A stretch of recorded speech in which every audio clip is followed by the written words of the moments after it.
پھر کیا کیفیت ہو گئی ان لوگوں کی جب لائے گئے ہم ہر امت میں سے ایک گواہ، اور لائیں گے تمہیں اے محمد صلی اللہ علیہ وسلم ان پر بطور گواہ۔ اس دن آرزو کریں گے وہ لوگ جنہوں نے کفر کیا اور نافرمانی کی رسول کی، اے کاش وہ زمین میں سما جائیں اور برابر کر دی جائے ان پر زمین، اور نہ چھپا سکیں گے وہ اللہ سے کوئی بات۔ اے لوگو جو ایمان لائے ہو، نہ قریب جاؤ نماز کے اس حال میں کہ تم نشے میں ہو، حتیٰ کہ نشہ اتر جائے اور معلوم ہو تمہیں کہ کیا کہہ رہے ہو تم، اور نہ جنابت کی حالت میں قریب جاؤ نماز کے، الا یہ کہ تم رستے سے گزر رہے ہو، حتیٰ کہ غسل کر لو، اور اگر ہو تم بیمار یا سفر میں، یا آیا ہو کوئی تم میں سے رفع حاجت کر کے،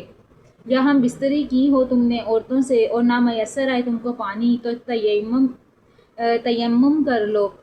پاک مٹی سے، سو مسح کرو اپنے چہروں کا اور ہاتھوں کا، بے شک اللہ سے ہے خطائیں معاف کرنے والا، گناہ بخشنے والا۔ کیا نہیں دیکھا تم نے ان لوگوں کو جنہیں دیا گیا تھا کچھ حصہ کتاب الہی میں سے، کہ خریدتے ہیں وہ گمراہی اور چاہتے ہیں کہ بھٹک جاؤ تم بھی راستے سے، اور اللہ خوب جانتا ہے تمہارے دشمنوں کو، اور کافی ہے اللہ کارساز، اور کافی ہے اللہ مددگار۔ ان لوگوں میں سے جو یہودی بن گئے، کچھ ایسے ہیں جو ہٹا دیتے ہیں الفاظ کو ان کے مواقع اور محل سے،